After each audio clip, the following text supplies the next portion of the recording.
Hey family, it's Tasha Marbury Prepping. Welcome to the channel. Welcome back to the channel where we just talk about emergency preparedness, different things that are happening in the world and how we're preparing for it here as a family. And hopefully that helps you, gives you some ideas. So the thing I want to talk about is a question that I get often, which is, how do I start prepping? Hey, I just started watching your channel. How do I start doing this? Hey, what's the priority? Hey, I'm overwhelmed. There's a lot of stuff to do and I'm not sure that I'm even doing what I'm supposed to be doing, or what's the proper priority, if you will. So I'm gonna just kind of go over that and take it a step further, as far as, because I'm still getting questions. So basically, when somebody says, hey, where to start, whatever, I tell them always, you start with food, water, meds, water, food, meds, food, water, whatever order you want to do it. But food, water, meds is super important. You need to have shelf stable food in your home that you're able to, basically essentially is cooked and that you can heat up. It's ready to eat, meals ready to eat. Freeze-dried foods, different things, and there's different levels of what you can do and how you can do this, but you need to get food, stockpile food. You need to also think about water and not just think, hey, it comes out of the tap, I'm good. You need to think about, how do you treat that water? How do you start filtering that water that's coming out of the tap? But take it a step further and stockpiling it. If you have land and you have a pond, you have a creek, you have a well, those are fantastic and that's amazing, but still do not just, it's just my opinion, do not depend on solely that. We have layers and there's levels to almost a level of protection when it comes to preparedness. And so even if I have a well, let's say in the backyard, I'm still going to stockpile physical water. And so you are getting buying water. I don't care. Also, I don't like to get into the argument of bottled water or bottles of water, gallons of water, but get water, buy water, have water, get water containers, fill them up, treat them, keep them. But you need to stockpile water, okay? And third thing with that is medicines. There's all reasons why we want to stockpile medicines, and you're stockpiling over-the-counter meds, vitamins, supplements. You're trying to stockpile your prescription medicines. It's stuff for you, infants, dogs, elderly, pets, livestock, everybody in your family, okay? So medicines, medical supplies. Typically after medical food, water, meds, I typically tell people, hey, the next step or expansion is preparing for grid down. If you prepare for grid down, you're prepared for a lot of different things, right? There's all different types of areas to prepare for within grid down, right? You're preparing for no power. You're preparing for how you heat and cool your home. You're preparing for how you go to the bathroom with no sewer system.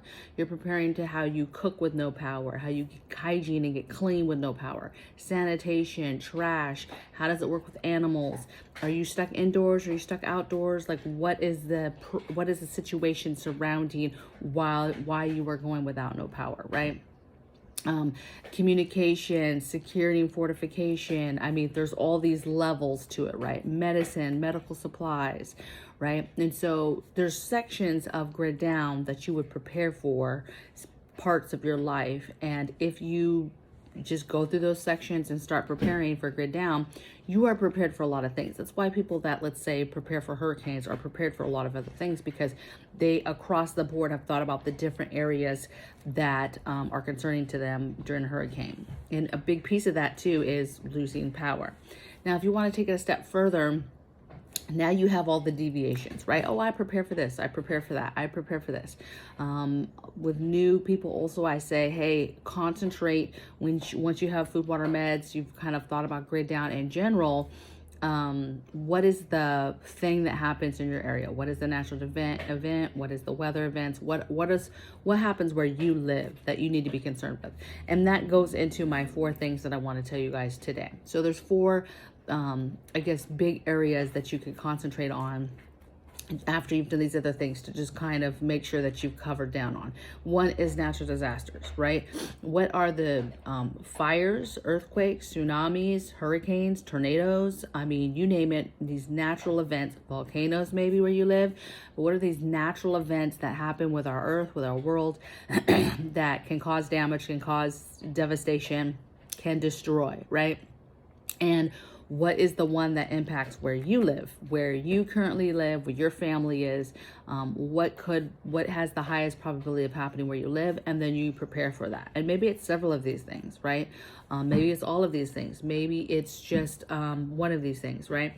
But I would venture that there's a natural disaster that you live by, that you have to be concerned with, or that you should be concerned with, that the day something happens, how prepared are you and your family to,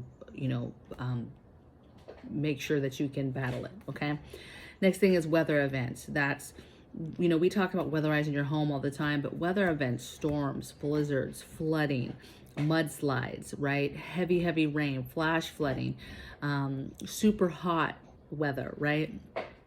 Drought weather, right? So all these weather events that happen that you have to prepare your home for, that you have to weatherize and battle your home. Your home is battling against these different weather events, okay?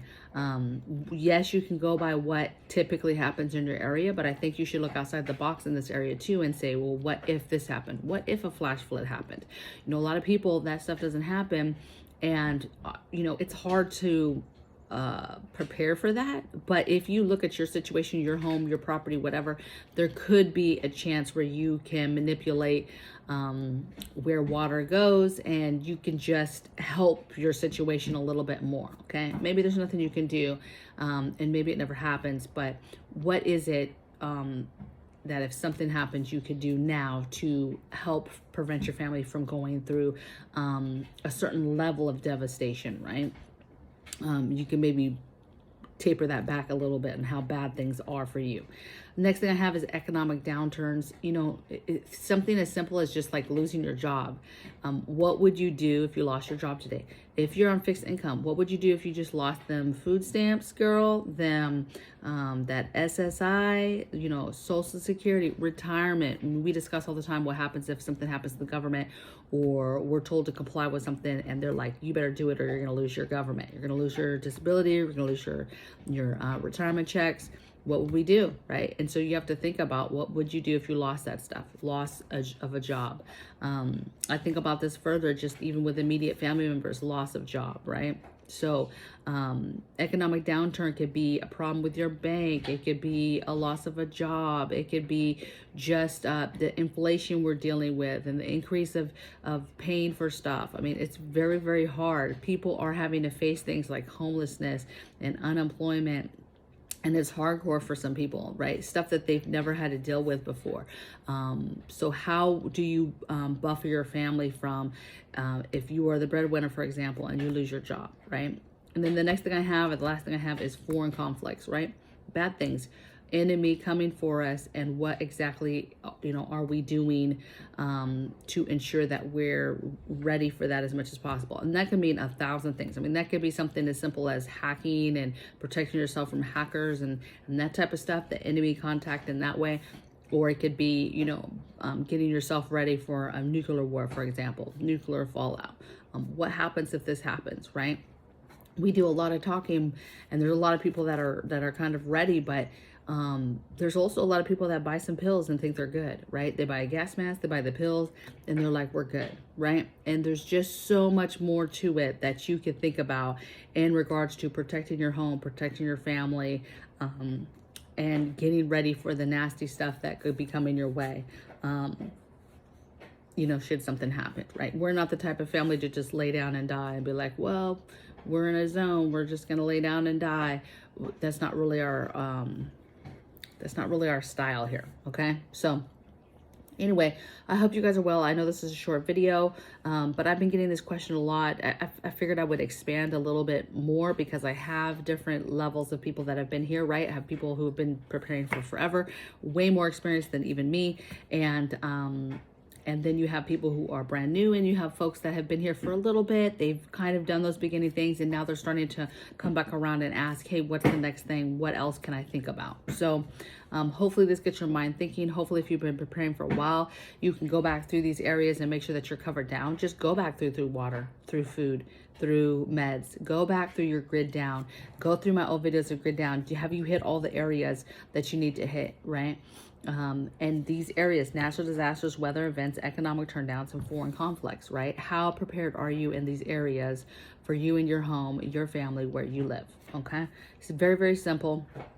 And then just start planning out your emergency plans, right? Getting it planned out, getting it done, and getting prepared. So I hope you guys are well. I hope you guys are having a beautiful week, and I will see you guys on the next video. Take care. Bye.